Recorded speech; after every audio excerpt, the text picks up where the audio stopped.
আচলতে আমাৰ সকলো অসমৰ ৰাইজে এইটো কথা বুজি পাব লাগে, ফুটপাথ এটা দোকান দিয়াৰ লগে লগে তাৰ মিয়া হওক নাইবা অসমীয়া হওক, এইটো আচলতে বহুত ডাঙৰ অপৰাধ হয়। কাৰণ সেই ফুটপাথটো মানুহ অহা যোৱা কৰাৰ কাৰণে দিয়ে চৰকাৰে। গতিকে ভিডিঅ'টো সকলে শ্বেয়াৰ মাৰি দিব সকলে, আৰু চাই লওক বাইদেউজনী কি কৈছে। ফুটপাথত যাতে প্ৰডাক্ট তোমালোকে দোকান দিয়া গোটৰ পৰা, এইটো দোকানটো দিছো কি ভুল কৰিছো নেকি?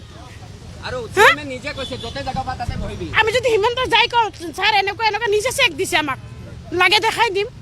চেক দিয়াৰ পিছত তোমালোকে ফুটপাথ সেই 10,000 টকা খৰচ কৰি মই দোকান দিছো, এইটো ভাঙাৰ কাৰণে দিয়া নাই নহয়। নাই এইটো যদি হিমন্ত যাই কওঁ আপুনি দোকান দিব দিছে, আপুনি ভাঙিব দিছে, সেই 10,000 টকা দি কি নাটক কৰিব দিছে নেকি? এই মটাৰটো কাম কৰে, মই কাম বাদ দিতেও লগত।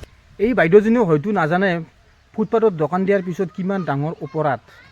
আৰু এই বাইদেউজনীও কৈ আছে আমাৰ অসমৰ মুখ্যমন্ত্ৰী হিমন্ত বিশ্ব শৰ্মা ডাঙৰীয়াই বোলে কৈছে বোলে এই 10,000 টকাটো লৈ কিনে ফুটপাথত য'তে পায় ত'তে দোকান দিয়া, দোকান দি কিনে ইনকাম কৰা, তেনেকুৱাকৈ বোলে কৈছে আমাৰ মুখ্যমন্ত্ৰী ডাঙৰীয়াই।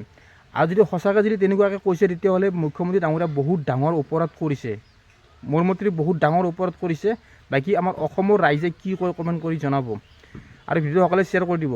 আৰু বাইদেউজনীয়ে আচলতে জানিব লাগিছিল বোলে ফুটপাথত আমাৰ অসমীয়া নাইবা মিয়া কোনো তাৰমানে ফুটপাথত দোকান দিব নোৱাৰে।